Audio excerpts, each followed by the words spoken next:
Anda kembali di Selamat Pagi Indonesia, pemirsa masih membahas terkait dengan kelanjutan nasib P3 bersama Mas Awi dan juga Bung Rey. Mas Awi, saya masih ingat waktu itu Ketua Majelis Pertimbangan P3 ya, Romah Rumuzi, Mas Romi, mengatakan bahwa suara P3 diduga telah digembosi di beberapa daerah. Apa alasan munculnya dugaan ini, Mas Awi?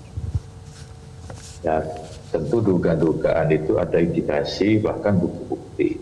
Dan memang di lapangan ternyata seperti itu apa yang disampaikan oleh Bung Ray tadi, yang menimpa kami di Kabupaten Sampang. Tapi akhirnya kan bisa terlacak waktu itu. Tapi kan masalahnya tidak semua bisa melakukan pelacakan seperti yang kami lakukan karena faktor geografis, faktor waktu, faktor kemampuan SDM, dan tantangan di setiap daerah pemilihan itu kan berbeda-beda.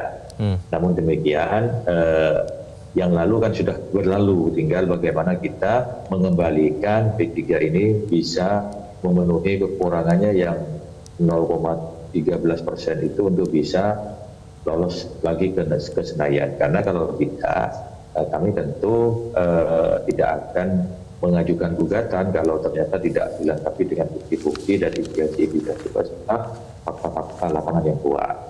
Oke, dari bukti-bukti yang akan diajukan Mas Awi, apakah ada terkait dengan perpindahan suara dari P3 ke partai lain?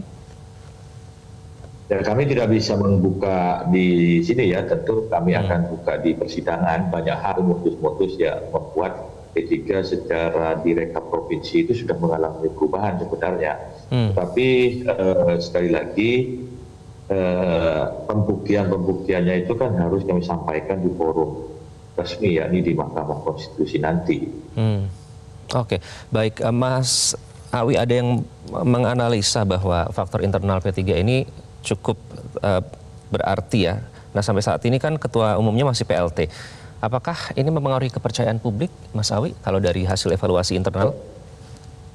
Saya kira tidak ya, karena 2019 itu ketika menghadapi pemilu, posisi sama, ketua umumnya dijabat oleh PLT ketua. Karena dalam ADART itu jabatan PLT ketua itu setara dalam menjalankan fungsi dan kewenangan sebagai ketum definitif. Bedanya hanya ketua umum itu dipilih melalui muktamar, kalau PLT dipilih dalam pengurus harian. Namun demikian kita menghormati kritikan ataupun analisa dari setiap pihak, para pengamat aktivis partai termasuk Bang Ray ini menyampaikan analisanya secara objektif, silakan, karena beliau juga punya hak menyampaikan, dan kami menyampaikan terima kasih juga support, dukungan moral apa yang disampaikan Bung Ray tadi, dan juga tadi sempat Kang Ujang juga menyampaikan bahwa partai legendaris ini seharusnya tetap ada dalam hitungan rekapitulasi di KPU. Yang mudah-mudahan nanti berdasarkan putusan MK, P3 tetap hidup, tetap ada di Senayan.